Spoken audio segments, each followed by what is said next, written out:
Querida comunidad universitaria, queridos amigos de la Universidad del Desarrollo, les quiero dar la bienvenida a esta Expo Impacto, que nos servirá para poder apreciar la manera en que nuestra universidad está impactando la sociedad chilena. Esta idea de producir impacto es muy antigua en la universidad. De hecho, cuando la fundamos, tuvimos ese propósito. Queríamos provocar un impacto en la sociedad chilena. Y a lo largo de los años elaboramos más este concepto. Y lo elaboramos haciendo que nuestra extensión, que nuestra investigación, que nuestras actividades, que nuestra participación en el ámbito público produjese un impacto. Eso es lo que podremos apreciar en esta expo. Podrán ver exposiciones, podrán ver conversaciones, ustedes podrán apreciar lo que hemos hecho a nivel de la universidad, tanto en Concepción como en Santiago, para a lo largo de los años impactar la manera en que se organiza el currículum de pregrado, para impactar la manera en que se participa en la vida pública, para impactar la vida de las personas de la región del Biobío y de la región metropolitana, para impactar la trayectoria de vida de aquellos que ponen en nuestras manos la formación de sus hijos, para impactar, en fin, a la sociedad chilena con la que sentimos que tenemos un compromiso. Y ese compromiso tratamos de transmitírselo a nuestros alumnos de pregrado, a nuestros alumnos de posgrado, porque tenemos profesores, tenemos colaboradores, tenemos investigadores y autoridades que tienen claro que la misión de esta universidad es producir un cambio. La misión de esta universidad es hacer de Chile un país mejor.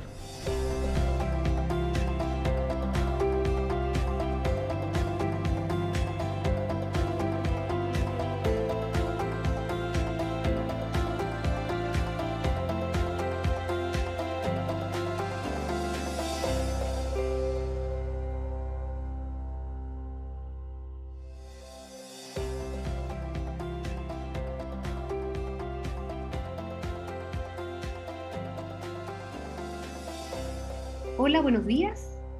Hoy nos encontramos en una nueva sesión de Expo Impacto UDD 2021, vacunas, respuesta inmune y cero prevalencia, las novedades del COVID-19 en Chile.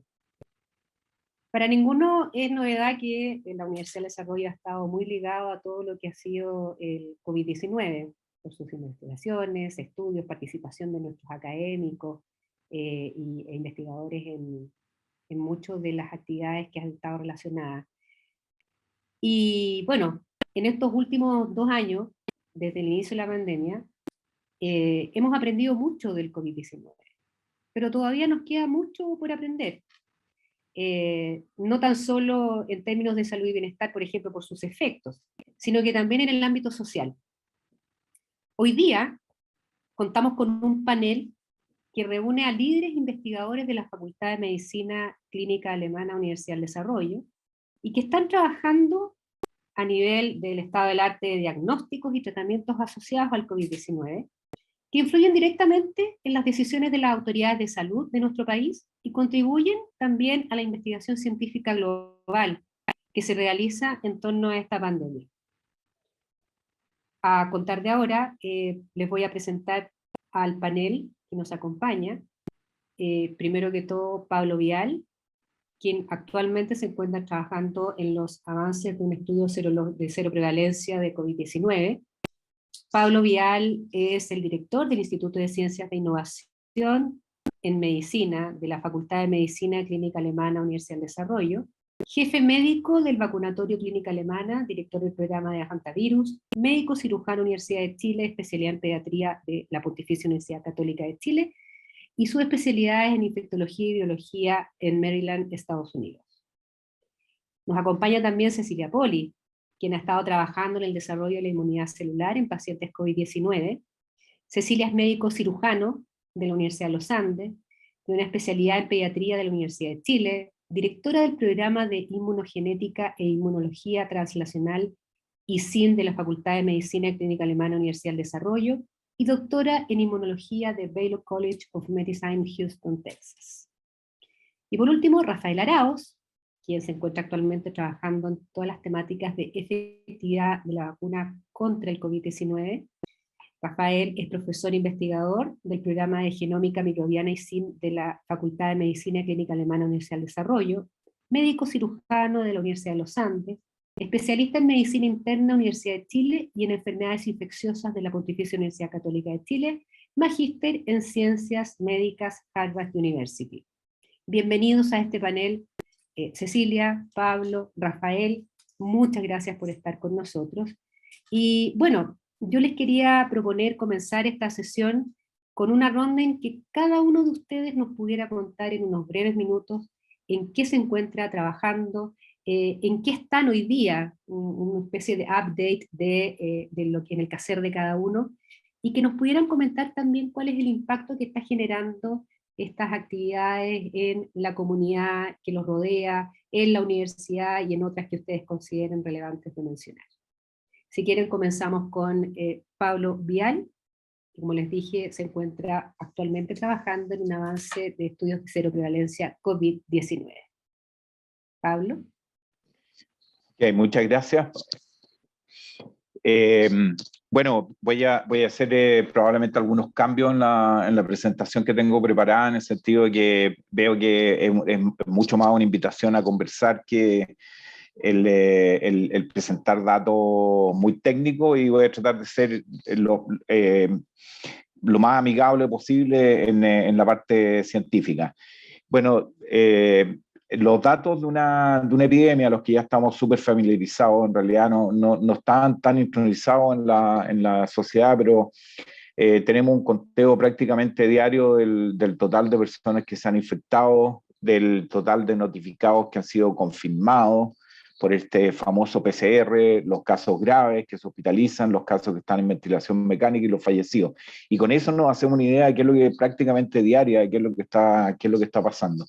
Sin embargo, desde el primer número, el total de infectados, lo podemos obtener solamente si tenemos evidencia cierta en la sangre de las personas de que tienen anticuerpos y que efectivamente han sido infectados. O sea que qué proporción de la población tiene realmente anticuerpos, y esto puede ser debido a que o se infectaron, y más recientemente, después de un año, a los que han recibido vacunas.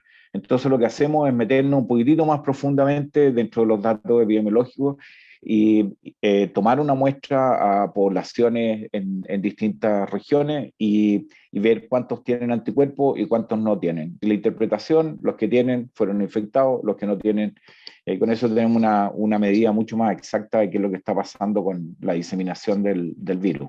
Entonces nuestros objetivos fueron determinar la tasa de infección mediante detección de anticuerpos en etapas tempranas de la epidemia, después un seguimiento de la misma población a los 4 meses, a los 14 meses, y también en las últimas 2 etapas comparar con otras ciudades de Chile. Colaboración con la universidad, mucha. Aprovechamos para tener una muestra realmente representativa, el panel de ciudadanos de la Facultad de Gobierno. Entonces ahí elegimos una muestra aleatoria de 600 hogares. Eso obviamente cambió cuando tuvimos que trabajar en Talca, en La Serena, Coquimbo, que son las otras ciudades que se agregan en esta segunda fase, como dice aquí al final. Trabajamos también con un equipo de enfermeras extraordinario, con visita a domicilio. Cada una de estas personas fue contactada, se visitaron, se tomó consentimiento y se obtuvo una muestra de sangre, y se permitió incluir a otros miembros del hogar. Esas muestras fueron traídas al laboratorio y procesadas por test rápido o por un test que se llama ELISA. Esto gráficamente como son los test rápidos y como son en el laboratorio de la ELISA, mientras más amarillo, más anticuerpos tiene una persona. Los antecedentes del primer estudio, muy brevemente, esto fue temprano en la pandemia. ¿Qué pasó en esta primera ola? Y lo que vemos aquí en las líneas rojas era lo que estábamos viendo, que nos reportaban todos los días. Este es el número de casos PCR positivos. Llegamos a que al final de junio, después en esta primera ola, el 2,63% de la población en la región metropolitana había sido reportada como PCR positivo. Sin embargo, si nosotros mirábamos anticuerpos, el 6,8% de las personas ya había sido infectado. Esto significa que habían sido reportados 182.000 casos, pero realmente 470.000 habían sido infectados. O sea, tenemos una tasa prácticamente de 3 veces más infectados que los que están reportados como confirmados. ¿Por qué no se ven esas 3 veces, esa diferencia? Bueno, por muchas razones. Uno, porque no se hacen los PCR, otro, porque son asintomáticos. Teníamos que ver cuáles eran las causas de por qué teníamos mucho más infectados que los que se reportaban. Los antecedentes del segundo estudio, que fue transcurrido 8 meses de pandemia, aquí tienen los periodos, cómo estaban las olas en las distintas ciudades, que fue bastante heterogéneo la distribución del virus en las regiones. Y vemos acá que un poco lo mismo, 3 veces más de cero prevalencia en La Serena que los que estaban informados. En Santiago íbamos en 4,2% de la población entonces y subió a 11%, y en Talca, que estaba recién empezando a ver una ola, era muy similar los que estaban reportados. Y esto nos hace mirar los datos reales cuando uno utiliza nada más que el número de casos que sabemos que son PCR positivos y vemos la letalidad, o sea, cuántos de ellos mueren. Teníamos una cifra de 1,7%, en la región metropolitana 3%, 2%, y nos bajaba en Coquimbo a 0,6% la letalidad real, considerando los que realmente estaban infectados. Así que este es un dato provisorio. Aprendimos que la infección era menos letal que lo que estábamos viendo. Igualmente,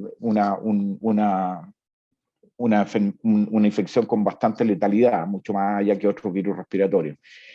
Cuando hacíamos mapas con nuestros positivos en este proyecto, aquí ven en café las áreas que son socioeconómicamente más marginales o más pobres, y vemos que la distribución de positivos se da en forma muy importante en los lugares donde hay mayor pobreza, y todo el sector oriente de Santiago con mucho menos concentración de casos positivos. Una de las cosas que determinamos es que, a pesar de que se estaba diciendo que la gran mayoría de las infecciones eran asintomáticas, es que podían llegar a 7 veces el número que nosotros veíamos, 8 veces, estos eran proyectos de otras partes del mundo. Aquí nos quedó muy claro que aproximadamente el 60-70% de los casos son sintomáticos y reconocibles, o sea, solamente hay 1/3 de los casos que evolucionan en forma asintomática. Y la otra cosa que aprendimos también en este estudio, tanto en La Serena, Talca, en el Gran Santiago, es que en las casas donde había un caso positivo, como las viviendas que aparecen aquí, la tasa de infección de las personas era mucho mayor. Fíjense que si uno toma todos los miembros de la familia, entre 40 y 60% de las casas donde ha habido un caso están infectados. El tercer estudio, a 18 meses de la pandemia y 6 meses después de iniciar la vacunación, nos muestra la siguiente situación epidemiológica. Ya han pasado 2 olas importantes en el país. El número total de casos son 2.100.000. Está iniciándose una tercera ola que no sabemos bien la magnitud que va a tener. Y afortunadamente de esta situación epidemiológica tenemos un segundo cuadro aquí, en que Chile prácticamente lidera el número de personas vacunadas, 82% de la población objetivo vacunada, parcialmente, y un 87% parcialmente y un 82% con el esquema completo. Y lo que vemos cuando le hacemos seroprevalencia a estas poblaciones, habiendo sucedido esto, es decir, 2 olas grandes de infección, más una vacunación efectiva y universal, vemos que en Santiago actualmente tenemos el 98% de la población que nosotros encuestamos tiene anticuerpos, es decir, ha tenido contacto con el virus o por infección o por vacunación. El 94% de la población de Coquimbo, y todavía no tenemos los datos. O sea, globalmente, el 97% de la población, sin que podamos generalizarlo a Chile, pero de la población que conocemos, tienen en este momento anticuerpos y defensas, podríamos decir, que no sabemos cuán efectivas son, pero 97% de la población tiene anticuerpos. Y cuando hacemos digamos, miramos cómo están distintos grupos, los hombres y las mujeres prácticamente no se diferencian. Pero sí hay un grupo, el grupo de edad menor de 10 años, tiene una seroprevalencia menor. Eso es porque obviamente no han sido vacunados totalmente, o sea, empezaron mucho más tarde. Todos los demás grupos etarios tienen una seroprevalencia muy alta. Y vemos también que la vacuna, las personas que no se han vacunado, que en este caso puede ser, no se han vacunado con ninguna dosis, y aquí está el dicotómico, sí o no, la seroprevalencia es 25,9%. Con eso podemos concluir que si hubiésemos seguido, la primera etapa fue 6,5% de la población infectada, después 14%. Si no se hubiese vacunado, probablemente hoy día tendríamos un cuarto de la población que ya habría adquirido la infección. Pero sobre eso agregamos la vacunación y llegamos a prácticamente 100%. Le agradezco la atención. Muchas gracias, Pablo. Una vez que terminemos la ronda, tenemos algunas preguntas también específicas respecto a lo que tú nos acabas de mostrar. Muchísimas gracias.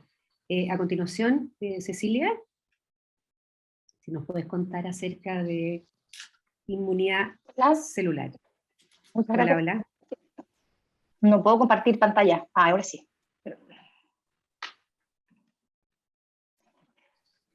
Ya, ahí está.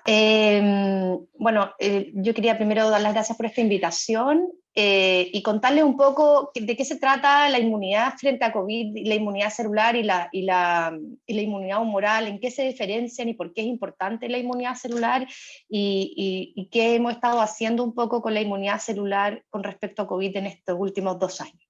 Bueno, la respuesta inmune frente a una infección, ¿no es cierto?, consta de las defensas o anticuerpos que producen los linfocitos B, que son muy importantes para neutralizar el virus en la sangre.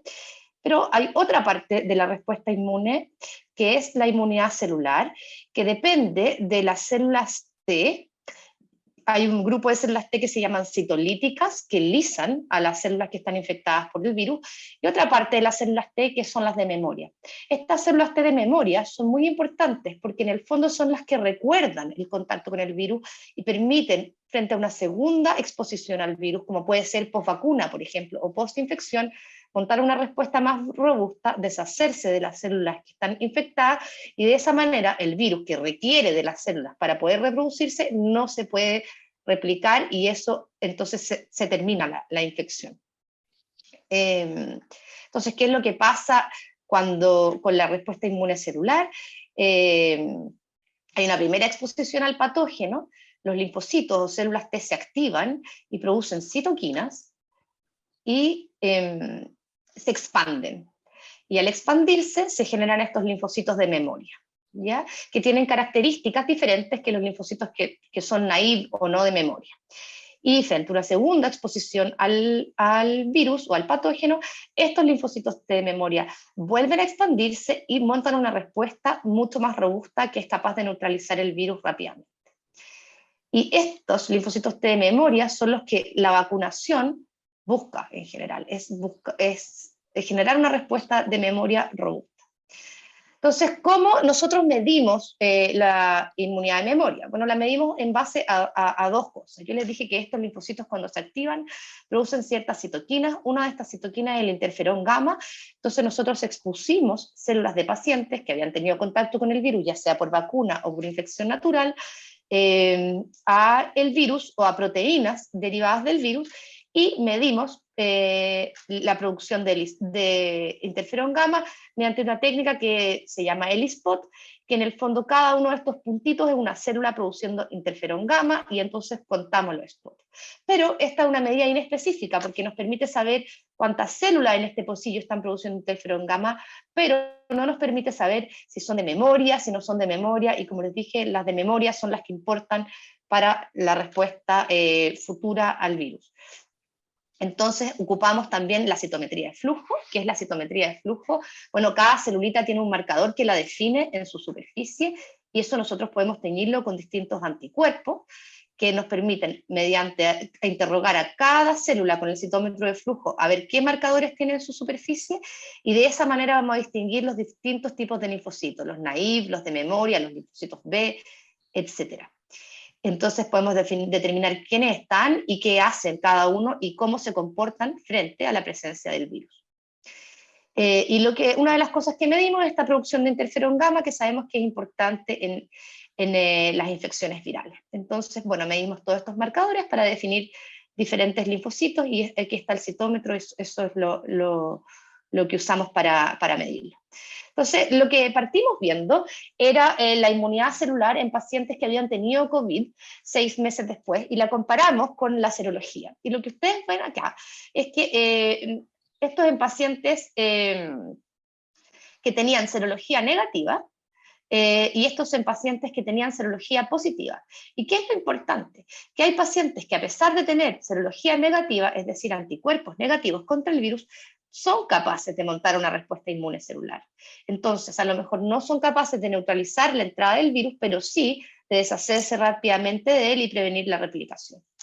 Y los pacientes, por supuesto, que tenían serología positiva, tenían mejor respuesta inmune celular. O sea, hay una correlación, pero no tener anticuerpos no quiere decir no tener inmunidad. Y esta es una de las razones por las cuales es súper importante, por ejemplo, vacunar a un paciente que a lo mejor tiene una inmunodeficiencia o no es capaz de montar una buena respuesta anticuerpo, porque sabemos que pueden montar tal vez una respuesta inmune celular que resulta importante.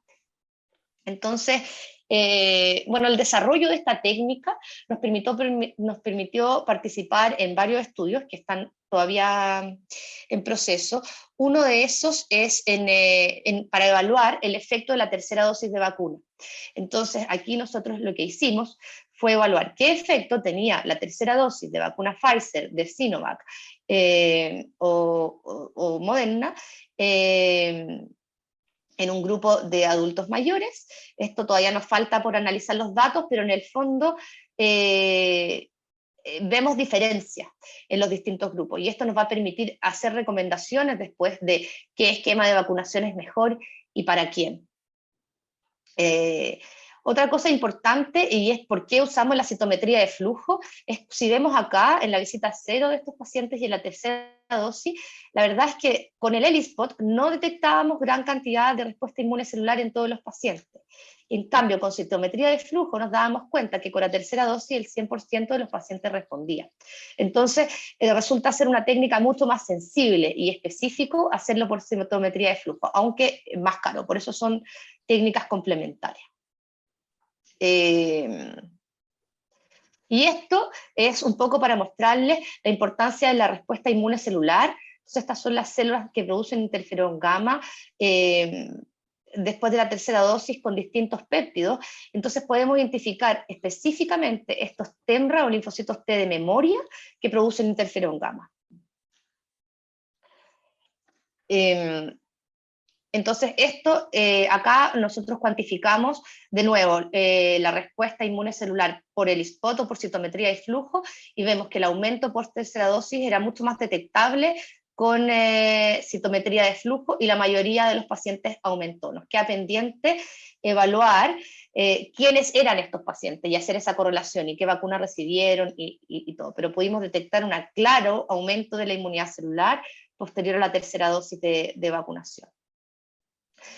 Entonces este es otro trabajo en el cual estamos participando y es para evaluar la inmunidad, la respuesta inmune, tanto serológica como humoral, en pacientes inmunosuprimidos. Un grupo de pacientes inmunosuprimidos que es conocido, ¿no es cierto?, por todos, son los pacientes trasplantados y en hemodiálisis. Se sabe que, por ejemplo, para vacunas de hepatitis B, estos pacientes suelen requerir más dosis y es muy importante qué vacuna reciben. Entonces estudiamos grupos de pacientes trasplantados y hemodializados que habían recibido Sinovac o Pfizer como primera dosis de vacuna y todos después recibieron Pfizer después de la tercera dosis. Entonces lo estudiamos antes de la tercera dosis y después de la tercera dosis.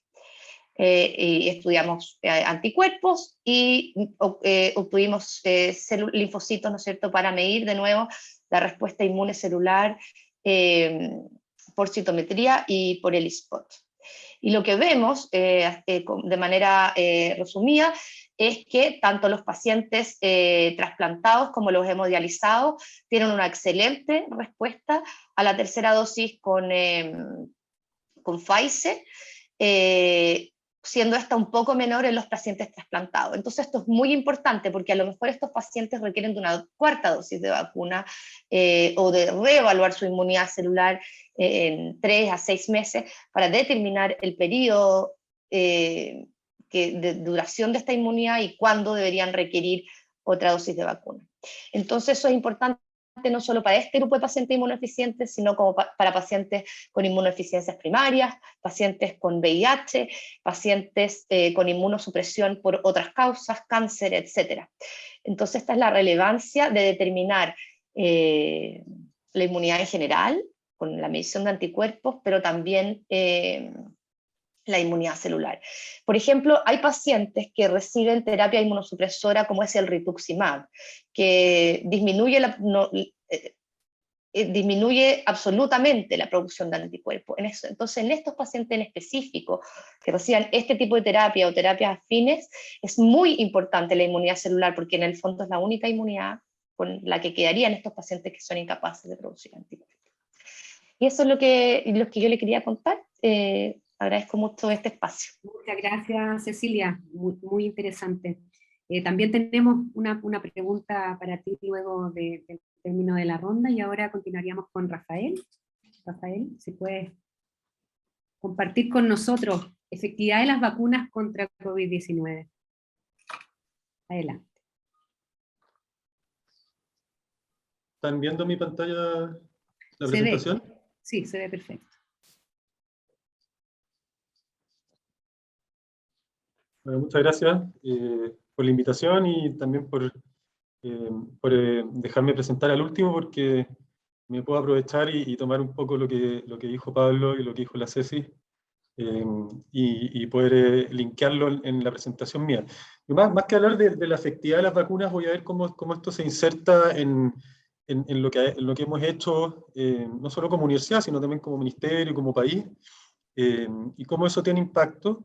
Y un poco porque creo que cuáles son las razones por las cuales creo que pudimos hacerlo. Y cuál es la gracia de las universidades. Pues las universidades tienen una serie de problemas cuando se trata de actuar rápido, porque hay burocracia, hay que hacer aprobaciones, qué sé yo, pero tiene una cosa que es clave, y que fue clave en el manejo de la pandemia, que es la preparación un poco sin tener una razón clara, ¿cierto? O sea, yo en las universidades tengo la libertad, al menos en la nuestra, ¿cierto?, para poder dedicarme a un tema que no necesariamente sea importante en ese momento del tiempo, ¿cierto? Y si ustedes piensan en la universidad con o sin intención, nos veníamos preparando un grupo de gente diversa, pediatras, médicos de adultos, gente de laboratorio, gente de salud pública, en pandemia, sin tener como un objetivo claro de estar esperando una pandemia que personalmente no pensaba que fuese a llegar, y si llegaba no pensaba que iba a ser de esta magnitud. Pero el hecho es que llegó, y eso nos permitió tener tanto cierto capital humano como plataformas preparadas para poder al día siguiente trabajar en esto. Y así fue. O sea, Pablo partió en febrero como miembro, ¿cierto?, de lo que era el germen del Consejo Asesor. Yo estaba trabajando por casualidad en el ministerio en otra cosa. La Ceci tenía montado su laboratorio para poder estudiar respuesta inmune. Y así otra, por nombrar a la gente que está acá. O sea, en el fondo, ustedes saben que hay mucha más gente de la universidad que ha estado involucrado tanto en medicina como en otras áreas, ingeniería, etc. Entonces, pienso yo que la preparación es algo clave y es como una buena noticia para las universidades, en el sentido de que no siempre lo que uno hace es útil en el corto plazo, pero a la larga le da una ventaja a la sociedad el que exista gente preparada para algo, ¿cierto? Y después está otra cosa que es necesaria, que es la reacción. Uno puede estar preparado, pero si no tiene capacidad de reacción, no sirve mucho esa preparación. Y en ese sentido también, esta es ¿cierto?, una reunión que viene desde la universidad, y creo que es bueno recalcar las gracias que yo he visto, es que un poco por la estructura que tiene la universidad, permitió que reaccionáramos rápido también. O sea, hay poca burocracia, la gente trabaja en general como para tratar de ayudar, más que entorpecer proyectos, y eso nos permitió a todos estos grupos que yo les menciono, no solamente estar preparados, sino que poder quizás dejar de lado muchas de las cosas que hacíamos. Yo en particular dejé de ver pacientes, o sea, no inmediatamente, pero llevo más de un año sin ver pacientes y nadie me ha dicho nada. Y eso me permitió dedicarme 100% a algo que probablemente si lo hubiera hecho a tiempo parcial no hubiera podido hacer nada. Entonces, esa reacción también la permiten, no todas las universidades, esta universidad, pero es clave, y probablemente no solamente es para las universidades, sino para cualquier institución. Si uno quiere hacer algo que tenga impacto, hay que permitir que eso ocurra, y que ocurra en el momento que debe ocurrir. O sea, si yo reacciono y hago el estudio de vacunas, que publicamos en mayo y lo publico hoy, tampoco sirve mucho. Y finalmente hay que evaluar, y en ese sentido también hay que ser súper exigente, en el sentido de que hay que mostrar lo que uno hace, lo que uno piensa, y ser abierto a uno, ver si lo que está haciendo lo está haciendo bien o mal, y dos, que esa evaluación finalmente es la que permite observar el impacto, ¿cierto? Porque si yo evalúo cómo están funcionando, o sea, si yo hago un estudio, reacciono y estudio cómo funcionan las vacunas, pero no hago una evaluación, o no publico esa evaluación, o no la comunico, tampoco sirvió de nada, ¿cierto? No tuvo impacto. Entonces yo creo que aquí hay un ciclo que se repite y que se lo puede mostrar. Acá está la curva epidémica, lo que ha pasado, ¿cierto?, desde que llegó el COVID hasta hoy en día. Y acá está un poco lo que yo les cuento. O sea, nosotros trabajamos todo el año pasado en preparar, de alguna manera sin saberlo, al ministerio y a las universidades para poder analizar lo que iba a ser la efectividad de las vacunas. ¿Y por qué les pongo ese signo, ese periodo de tiempo?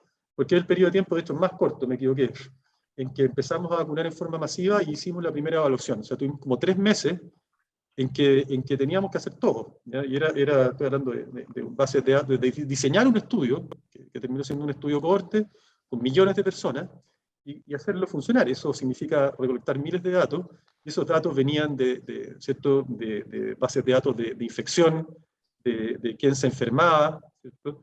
Me refiero, perdón, diagnóstico, de infección y COVID, después quién se iba al hospital, después quién se agravaba, ¿cierto?, quién se iba a la UCI, quién se moría, y también de vacunaciones. Y estos, cada uno eran bases de datos distintas. Cuando nosotros no hubiéramos estado preparados y no hemos tenido capacidad de reacción, nunca hubiéramos podido llegar a la base de datos que nos permitía hacer el análisis. Y mientras hacíamos el análisis y lo publicábamos, ¿cierto?, y se evaluaba la política de vacunación, que parecía bien, porque si ustedes se acuerdan, estábamos vacunando y teníamos cada vez más casos. O sea, alguien podría haber dicho a la rápida, con una mirada incorrecta, como fue la tentación de muchos, y de hecho hay una editorial en el New England, que yo creo que está equivocada, que dice que pese a todo lo que vacunábamos, la cuestión no estaba funcionando, pero resulta que lo que pasaba era que era un poco ingenuo pedirle a la vacuna que con un porcentaje bajo de la población vacunada se diera un efecto. Entonces, el estudio nos permitió decir a nosotros, ¿cierto?, que las vacunas servían, que teníamos que seguir, pese a que no estábamos viendo el efecto en ese momento. Y eso permitió evaluar bien la campaña de vacunación y seguir y reforzar y que la gente confiara. y eso después se vio reflejado en la caída notable que vimos hasta hace poco. Entonces, y por otro lado, nos permitió el hecho de publicarlo y discutirlo con gente de todo el mundo, nos permitió evaluar nuestro trabajo. Y al darnos cuenta que el trabajo estaba bien, pudimos empezar en ese mismo momento, o sea, cuando ya estábamos publicando, nosotros ya estábamos pensando cómo íbamos a evaluar lo que seguía, la duración, la tercera dosis, etc. Y ahora estamos, ¿cierto? Ya informamos lo que era la tercera dosis, que se empezó a poner en agosto, y estamos, ojalá, poder publicar, o sea, mandar a publicación el paper que resume los hallazgos esta semana, ya lo tenemos casi listo. Y ahí se va a repetir el proceso en que vamos a poder confirmar o no la utilidad de la tercera dosis. Ustedes ya saben, ¿cierto?, que se ha comentado que funciona y funciona mucho, y también vamos a poder de esa manera evaluar el programa y seguir hacia adelante. Y acá está el estudio, la importancia de publicarlo en una revista grande. Cuando uno hace cosas grandes, ¿cierto?, que tienen impacto, las revistas importantes se interesan, y eso por supuesto que es importante para la carrera de los autores, pero es más importante para la visibilidad y el impacto que tiene. Y como ustedes pueden ver, cuando uno publica en New England también se traduce al chino, y lo lee todo China. Eso sin duda tiene impacto, y ese impacto se ve reflejado acá. Esto es posterior, y vean cómo ustedes, dos vacunas, ¿cierto?, las vacunas inactivadas chinas, CoronaVac y Sinopharm, son las dos vacunas, están dentro del grupo de las 3 vacunas más usadas en el mundo. Pese a que si uno compara, ¿cierto?, y uno dice, chuta, Pfizer, Moderna, Astra son vacunas más potentes, ¿cierto? Pero bueno, el hecho es que son las vacunas chinas las que está usando gran parte del mundo en vías de desarrollo, y el contar con los datos que nosotros mostramos como país, sin duda que permitió que esos países también confiaran en sus procesos de vacunación y avanzaran.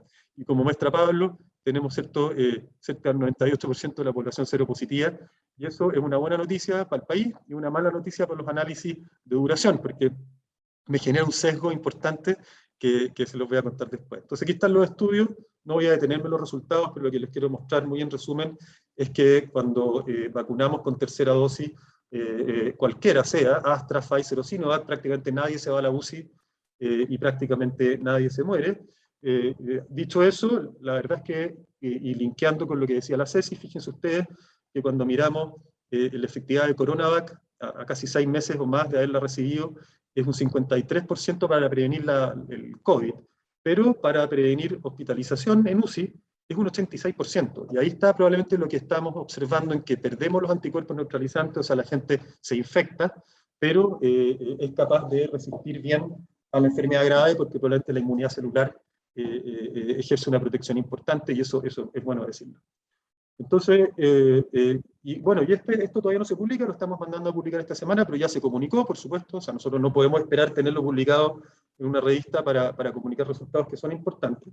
Y eso, yo no puedo decir que fue por ese estudio, pero después de haberlo conversado con la OMS actualizó su recomendación de cuándo usar un booster de vacuna, y probablemente nuestros datos contribuyeron en que se avanzara hacia la posibilidad de empezar a vacunar con terceras dosis, cosas que hasta hace muy poquito no se había hecho. Por lo tanto, ahí tenemos otro impacto, ¿cierto?, un estudio grande que va de alguna manera dándole forma a la política de vacunación, no solamente en Chile, sino que en el mundo. Y eso, viniendo de Chile, es inédito, y lo único que hicimos fue usar lo que ya teníamos, ¿cierto? Entonces, bueno, todo esto es trabajo en equipo, es trabajo de mucha gente, no solamente del equipo que trabaja en el análisis de los datos, sino que en cómo se genera toda la cadena desde que se produce, que tiene que ver mucho también con la educación de la población, que las personas sean capaces de ¿cierto?, contar sus síntomas, saber que es importante referirlos, contar quiénes son sus contactos, etcétera, y toda una cultura que va mucho más allá de lo que es una universidad, y que habla un poco de lo que les decía en la preparación. Y esto es un ciclo, porque en la medida que nosotros vamos aprendiendo, agarramos confianza en que lo que hacemos está bien hecho.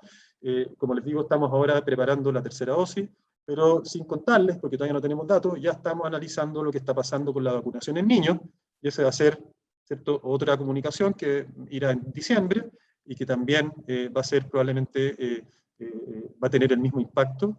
Y también estamos al mismo tiempo haciendo curvitas para ver cuándo se cae la efectividad de la tercera dosis, porque queremos ser capaces de entregar una herramienta al Estado, no sabemos, ¿cierto?, cuál va a ser el próximo gobierno, pero sí al Estado, al Ministerio de Salud, que quede con las capacidades de monitorear la efectividad de la vacuna en el tiempo, cosa de poder ir mirando el próximo año, cuando empiezan a haber signos de disminución de la efectividad de las vacunas, si es que lo vemos, y cuando necesitaríamos eventuales cuartas, quintas, sextas dosis.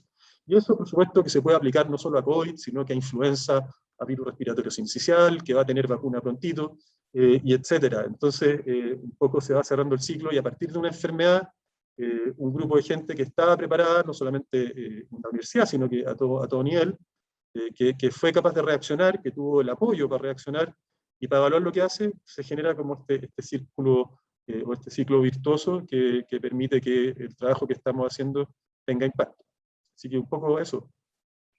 A continuación, y conectándonos con lo que nos está mencionando Rafael, vamos a compartir con ustedes una cápsula que es acerca de un estudio sobre comunidades virtuales antivacunas, que este es un estudio que ha llevado a cabo Patricio Oliva, sociólogo de la Universidad de Concepción, coordinador de investigación de la Facultad de Ciencias de la Salud de la Universidad del Desarrollo, y magíster en epidemiología de la Clínica de la Universidad de la Frontera, magíster en Ciencias Sociales de la Universidad de Arte y Ciencias Sociales, y Carmen Gloria Narváez, bioquímica de la Universidad de Concepción, directora de Ciencias Básicas, Metodologías e Investigación de la Facultad de Ciencias de la Salud de la Universidad del Desarrollo, y doctora en Gestión de Ciencias y Tecnología, magíster en Educación Superior.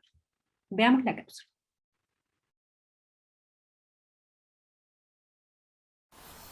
Se ha generado una investigación sobre el uso de redes sociales en comunidades virtuales con el objetivo de investigar el tipo de interacción que se construye dentro de estas comunidades y al mismo tiempo el tipo de comunicación que se genera entre las distintas comunidades y el resto de los sistemas comunicativos que están dentro de ese entorno. La metodología que se utiliza para el desarrollo de este tipo de investigación es de carácter cuantitativo, utilizando análisis de redes, y cualitativo, utilizando etnografía virtual. Para el análisis de redes lo que intentamos hacer es una descripción detallada de toda la comunicación que potencialmente está ahí, graficarla y analizarla estadísticamente. Esta estadística es una estadística espacial que coloca a ese dato dentro de un contexto espacial, ligándolo con otros datos del mismo tipo. Facilita bastante la comprensión total de la comunicación que se está generando dentro de estos entornos virtuales. El propósito de la investigación tiene en realidad existen dos grandes propósitos. El primero apunta a explorar la metodología y observar cada una de las potencialidades que contiene, sobre todo desde el punto de vista cuantitativo y cualitativo. La forma de integrarla, tanto el mundo cuantitativo con la etnografía virtual, implica todo un marco de desarrollo epistemológico que para nosotros como investigadores es bastante interesante conocer. Desde el punto de vista epidemiológico, está todo el tema de la comunicación epidemiológica en torno al tema de la vacunación y antivacunación que se construye dentro de estas comunidades.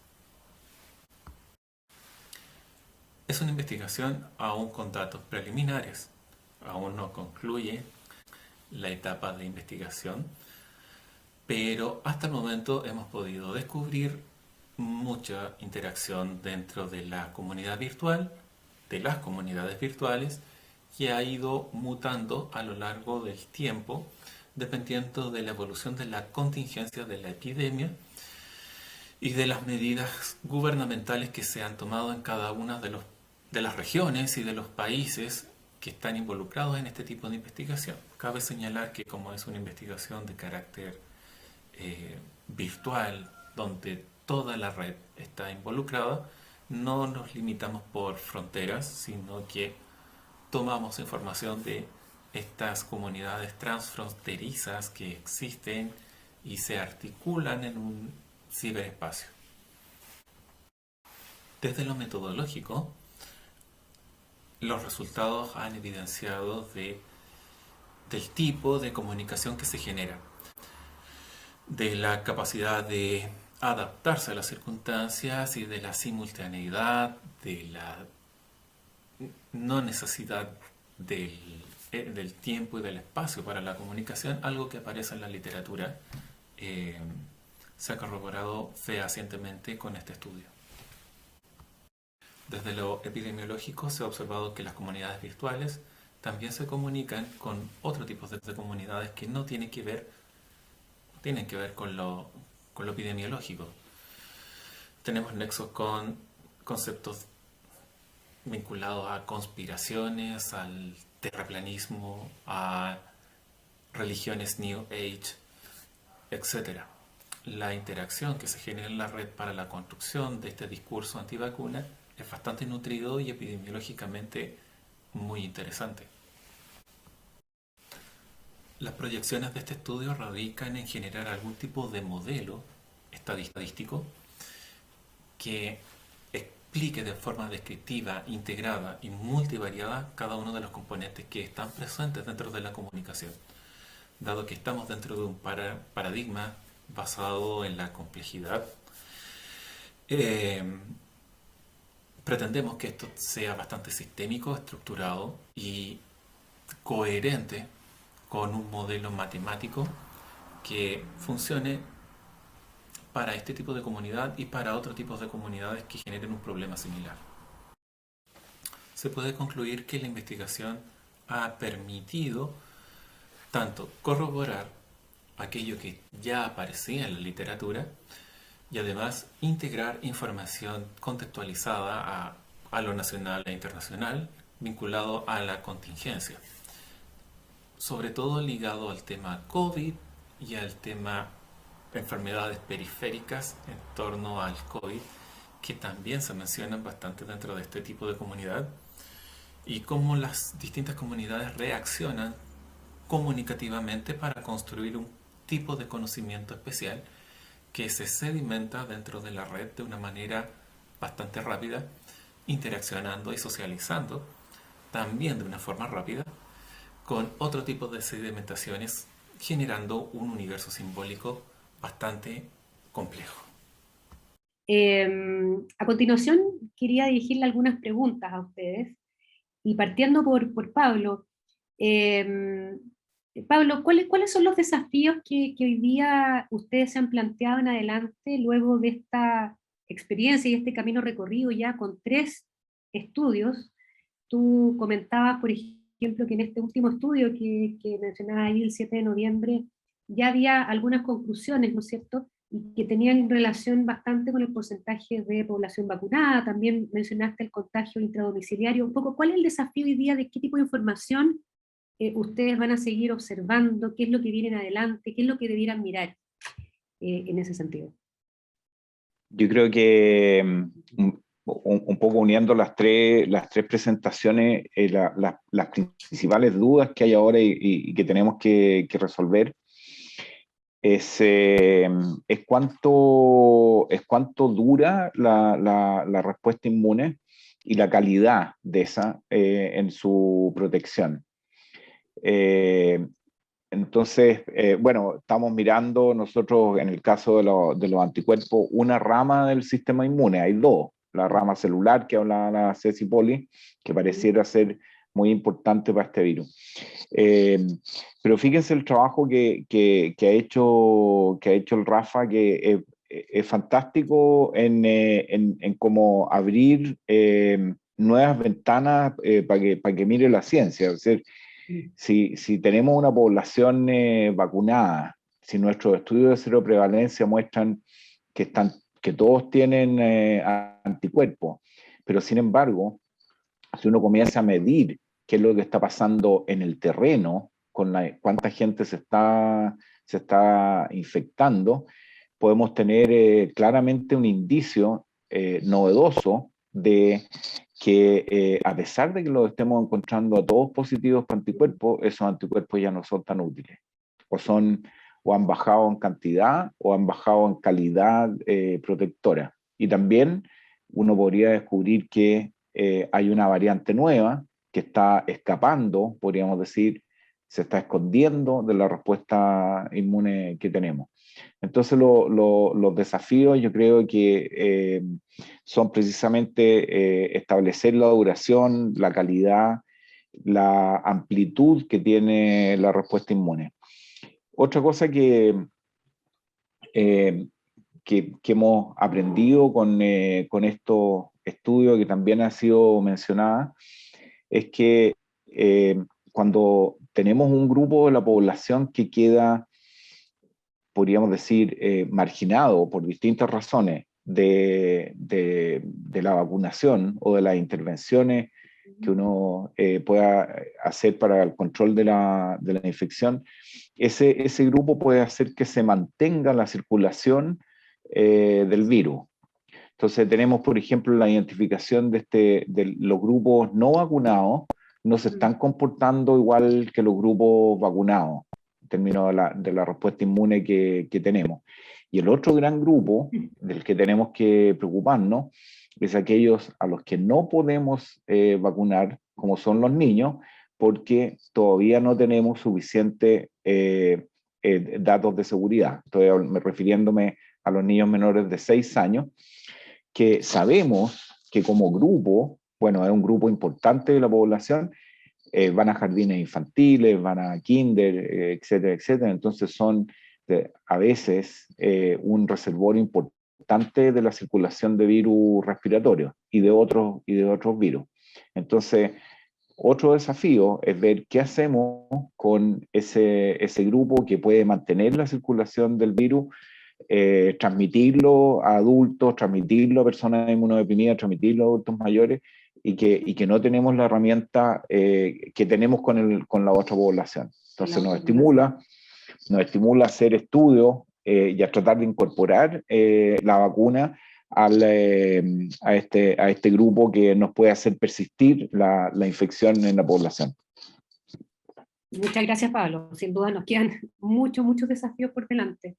Y Cecilia, también quería, y un poco tomando lo que acaba de mencionar Pablo, de cómo aparece esta relevancia y la inmunidad celular, pero que es algo que para los comunes como nosotros, que no estamos ligados al mundo de la salud tan específico y todo, se entiende menos. En general se habla de las vacunas, los PCR, el contagio, las cuarentenas, la inmunidad del cuerpo, pero la inmunidad celular, al menos para mí, es primera vez que la entiendo, digamos, y también explicada. ¿Cómo es posible poder como entenderla fácilmente y cómo, y así como menciona Pablo, en el fondo, decir, mira, aparece finalmente como un factor protector súper relevante? ¿Cómo se va a seguir abordando esta mirada? Si esto es algo que estamos trabajando solo aquí en la universidad, hay otras instancias a nivel mundial, un poquito que nos cuentes eso.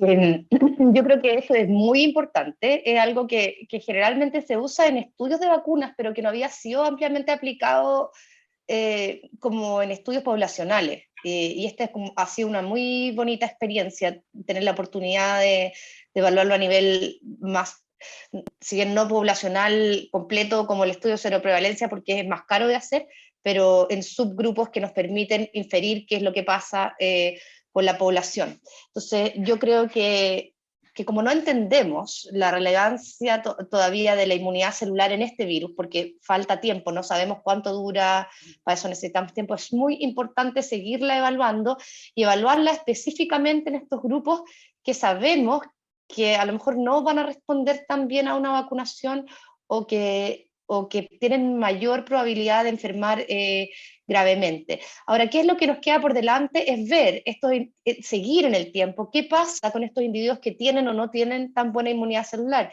qué pasa con ellos, se reinfectan leves, se reinfectan graves, y eso va a ser de manera, es como la validación de lo que nosotros estamos haciendo, es ver qué pasa con estas cohortes en el futuro.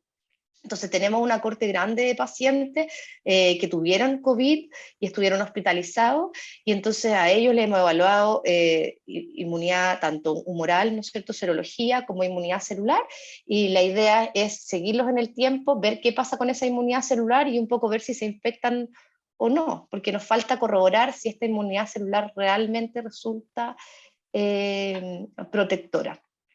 Y lo otro es que nos va a ayudar también a definir los boosters de vacunación, porque esta inmunidad celular, como intenté explicar, ¿no es cierto?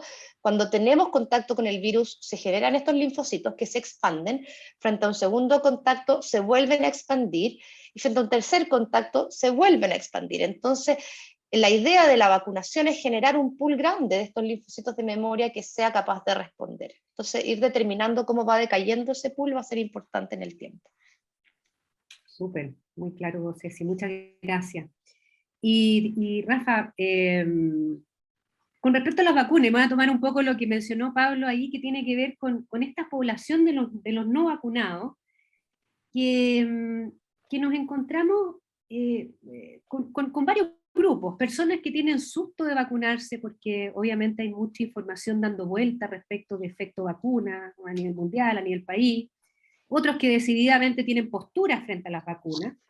Un poco nos gustaría que nos contaras un poquito de eso. ¿Ah? ¿Cómo se tiene que abordar este grupo? ¿Qué es lo que se está pensando hacer? O por otro lado, ¿cómo enfrentar esto ya cuando decididamente hay gente que no se quiere vacunar?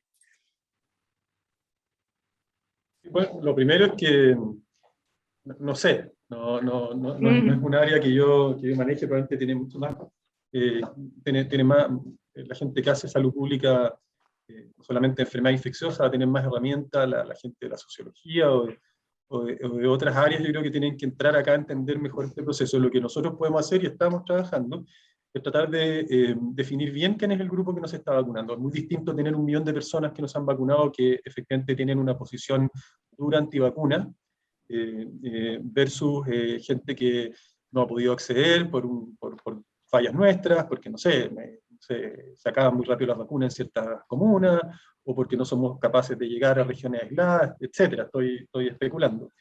Una vez que tengamos ese diagnóstico, lo tenemos más o menos, y de hecho por eso ha ido reduciéndose ese número, probablemente podemos tomar medidas bien concretas, en las cuales sí yo podría ayudar, y mi equipo también, que tiene que ver con tratar de resolver cosas que sean bien así como accionables, como, no sé, pues si la gente trabaja de lunes a viernes y no puede faltar, ver si existe la posibilidad de buscar permisos en el trabajo, o abrir más horas los fines de semana, etc. O sea, todavía hay un grupo grande de la gente no vacunada que se va a vacunar, a medida que podamos avanzar en eso. Y nos vamos a quedar después con el grupo de gente que no quiere, y ahí también es un grupo que no es igual. O sea, hay gente que no quiere porque es temerosa nomás, y porque encuentra que esto es una vacuna de emergencia, y que resulta que prefiere esperar. Y está el grupo que es el grupo antivacunas, que es un grupo que en general a mí no me gusta mucho referirme, porque no es darle tribuna, ¿cierto? O sea,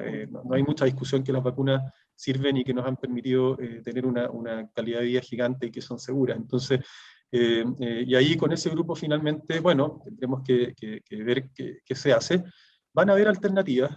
Primero hay algo que va a pasar, que es, cuando uno ya lo puede empezar a imaginar, ¿cierto? Con el nivel de prevalencia de anticuerpos en la población, y la gente que se va infectando, y con una vacunación que va a seguir ocurriendo como iterativamente, vamos a llegar en algún momento a ver algún tipo de efecto de rebaño, ¿ya?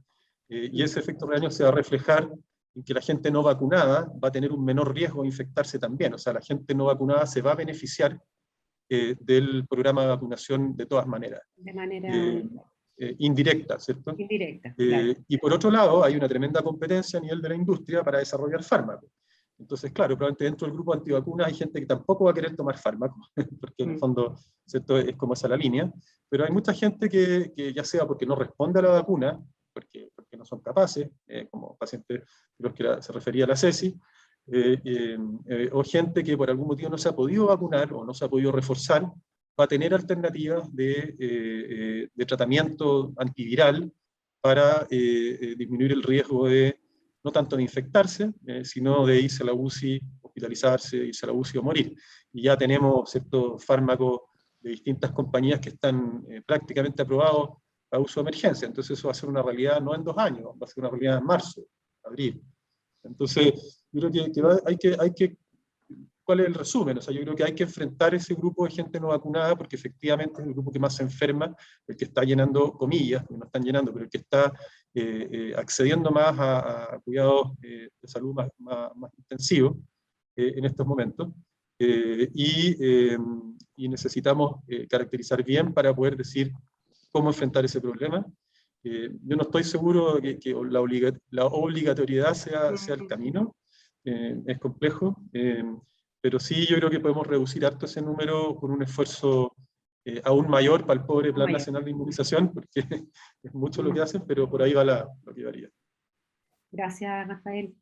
Y le pregunto a los tres, y tomando un poco de un tema que tiene que ver quizás directamente con la vacuna, pero en general ustedes, y aquí libremente ustedes me piden la palabra, pero ¿cómo han visto la evolución respecto a nivel como global, a nivel mundo, desde la investigación, desde los seguimientos que se hacen? Claramente recién, ¿no es cierto?, Rafael mostraba los indicadores a nivel país del porcentaje de vacunación, que estamos dentro de los primeros en eso, pero vemos diferencias, muchas diferencias entre países.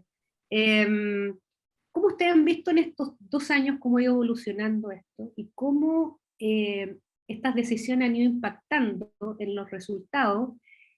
Pero como estamos en un mundo colaborativo, y donde interactuamos tanto, vemos que abre la frontera y lo primero que hace la gente, ¿no es cierto?, empezar a viajar, salir, compartimos. ¿Cómo eso se ve? ¿Cómo se ve desde la perspectiva de ustedes, el cómo va a ir evolucionando, el cómo se van tomando esas decisiones? ¿Cómo vamos a convivir con eso? A ver, yo parto la base que es imposible abarcarlo todo, así que vamos a ser totalmente complementarios con Rafa y Cecilia. Por supuesto. Yo creo, para ser súper concreto, con respecto a políticas de salud, que siempre han habido muchos críticos y muchos a favor, etcétera, en todas partes del mundo. La verdad es que se ha demostrado después de 18 meses que esta era una carrera de fondo, no una carrera corta. No eran 100 metros planos, sino que eran 10.000. Y muchos que creían tener la solución y que tenían políticas de salud que habían llevado una prácticamente inexistencia del virus, con mucho sacrificio de la población, demostraron que posteriormente el virus igual entraba o igual se producía rebrotes o nuevas olas. O sea que esta ha sido una carrera larga y nos enseña que las políticas de salud pueden ser de repente muy, muy criticables, pero hay que ser persistente, tener determinación y hacer todo lo posible por incorporar lo que sea, identificar e incorporar lo que sea realmente efectivo. En otro ámbito, yo creo que globalmente hemos visto que las restricciones de la libertad de las personas primero generan rabia, generan soledad, generan frustración, lo separan de su vida. Y la verdad es que si queremos controlar algo restringiendo libertades, tenemos que calcular que la duración es corta, porque la gente se va a rebelar y no va a hacer y no las va a seguir. Afortunadamente nosotros hemos tenido todas las políticas restrictivas son como muchas de las medidas de salud pública, de cuarentena, aislamiento, distancia social, etcétera. Afortunadamente salió otra solución, otro pilar, que es la vacuna, que nos permite disminuir esas restricciones. Sin abandonarlas, obviamente. Bueno, y finalmente un comentario.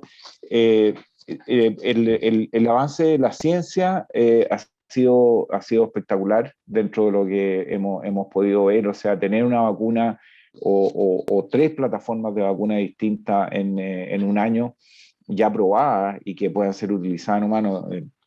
Ha sido fantástico todo lo que ha pasado con el conocimiento del virus también. Hemos aprendido muchísimo, hemos tenido que tener la humildad de ir recopilando toda esta información, la humildad de saber que hay muchos grupos que están haciendo cosas muy interesantes y que hay que colaborar. Y finalmente, yo creo que la transformación que se ha producido en muchas personas y en instituciones ha sido absolutamente única e impresionante. O sea, ver al Hospital Padre Hurtado y a la clínica alemana transformándose con una flexibilidad única para estar prácticamente copados, nada más que dedicados a esta enfermedad, y con todo haciendo no sé, un oftalmólogo transformado en un puente entre la familia y el paciente, o lo mismo un traumatólogo, es decir, cómo fuimos capaces de reconvertirnos y actuar como equipo. Yo creo que es una transformación que nos enseña mucho. Y yo creo que ha pasado lo mismo en todo el mundo. Todos los hospitales y muchas instituciones tienen la misma impresión. Sí, sin duda, Pablo, lo colaborativo ha sido clave y la preparación anterior. Creo que tú hablas de algo que ha sido muy, muy relevante en otras disciplinas también. Ha pasado bastante. En educación, Ceci, impresionante. sí, o sea, claramente. Nosotros lo hemos vivido en la universidad. Yo, bueno, para complementar un poco lo que dijo Pablo, con lo cual estoy en todo acuerdo, creo que este es un problema global que requiere soluciones globales y que en ese sentido la humanidad, hay que estar orgulloso de que a 2 años de pandemia contemos con un montón de vacunas. Eso es algo que permitió la ciencia que había detrás y que ya se venía formando, y en realidad que para los que todavía no se quieren vacunar, eso es una maravilla. A 2 años de una pandemia, tener vacunas efectivas que logran disminuir la gravedad de la enfermedad, es como, no sé si se ha logrado antes con tanta rapidez. Así que ese fue como el primer desafío global, y creo que la cosa ha sido positiva.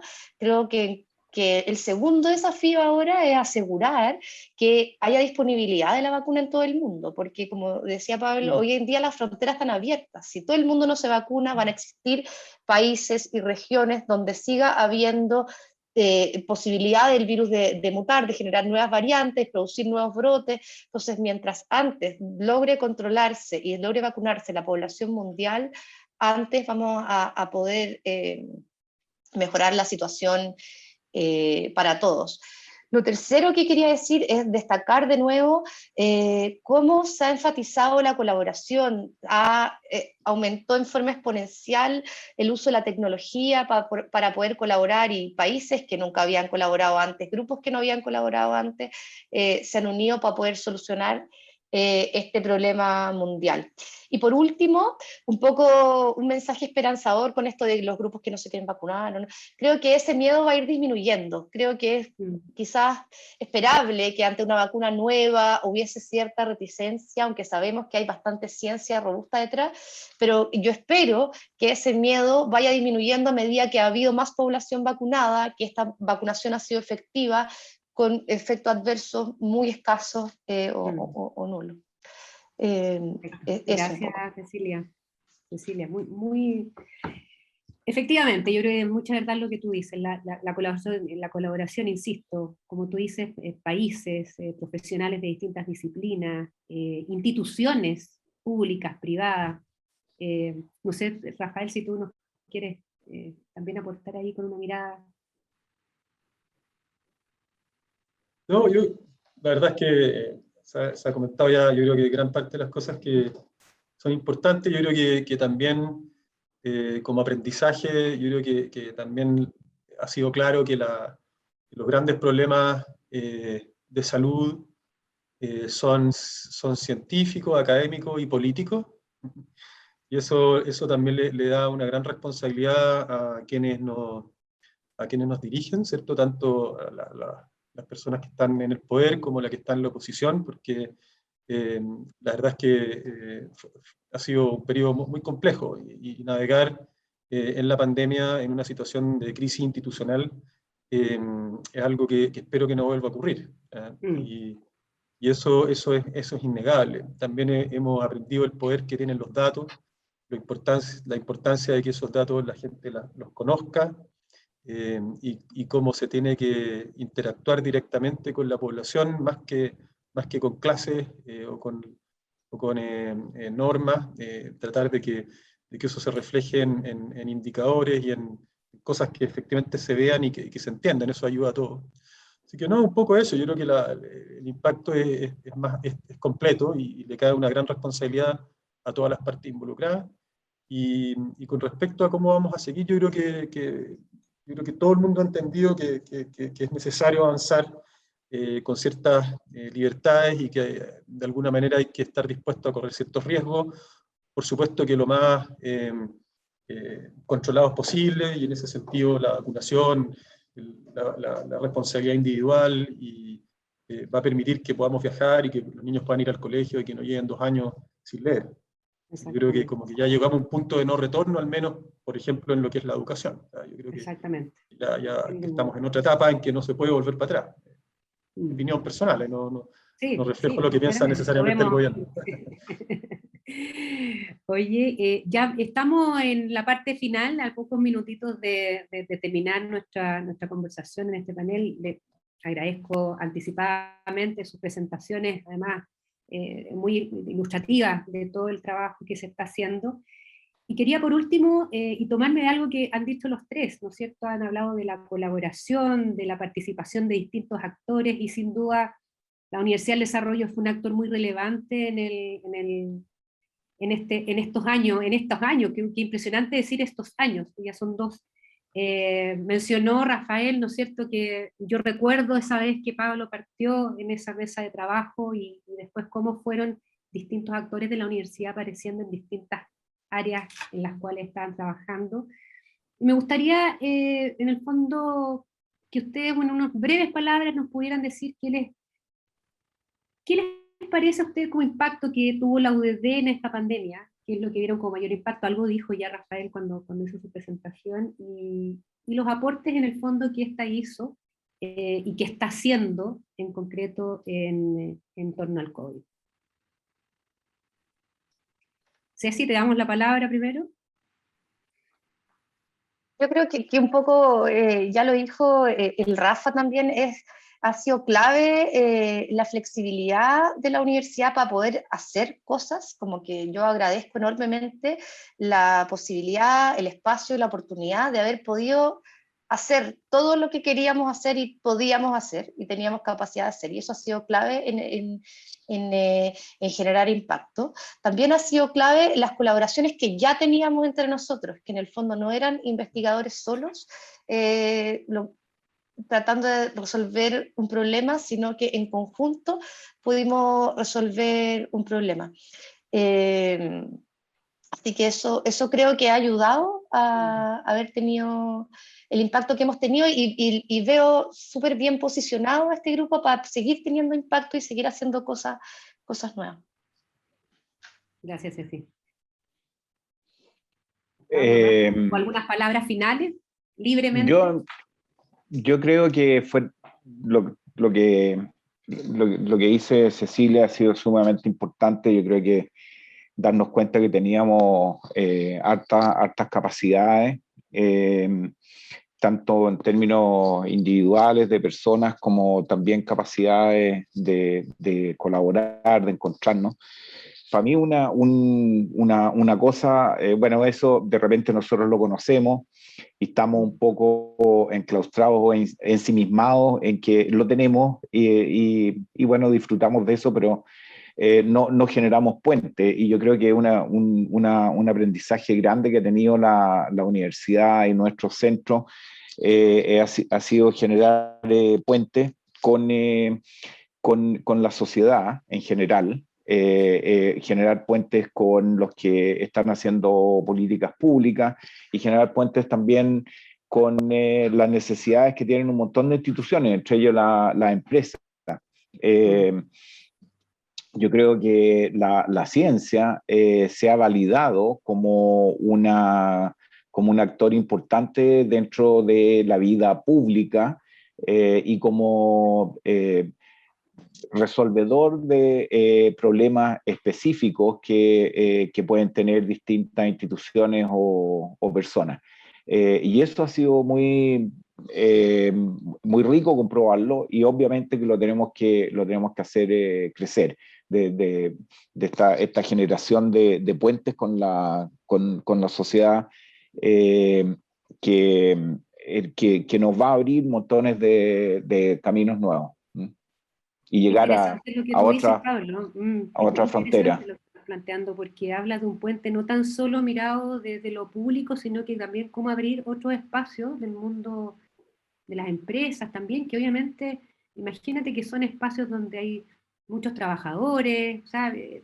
Muy, muy interesante lo que planteas, y donde ya efectivamente creo que la universidad está haciendo puentes y es súper destacado. Eh, si no, no sé si algunas palabras de cierre, Rafa, ¿algo quieres decir? Sí, no, un poco complementando eso, yo creo que la universidad ha tenido y espero que siga teniendo un rol central en la respuesta a la pandemia, más que el manejo, diría yo, en la respuesta. Creo que ha sido enormemente generosa con la gente que ha querido involucrarse en el manejo y con el país. En ningún momento hubo un cálculo detrás, y en ese sentido creo que ha cumplido con un 7 en su labor como centro académico.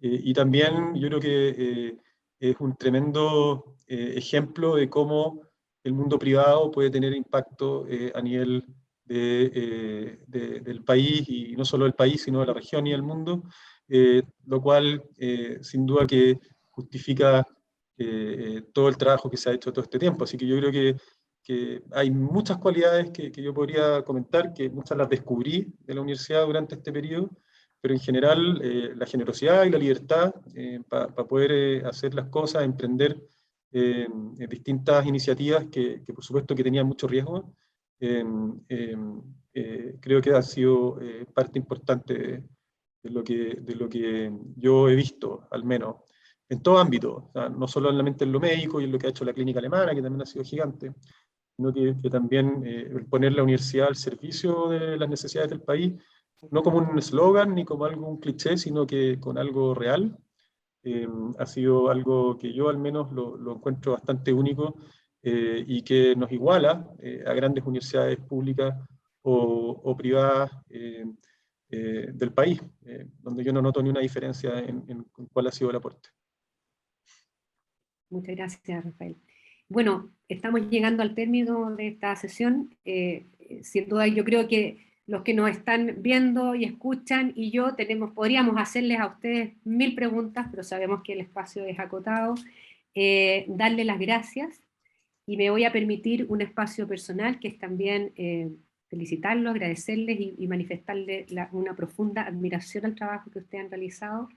Muy orgullosos a la vez de que ustedes sean parte de esta comunidad UDD, y espero en otra ocasión reencontrarnos y poder seguir hablando de estos temas más adelante, y poder seguir informándonos adecuadamente. Muchas gracias y nos vemos en otra ocasión.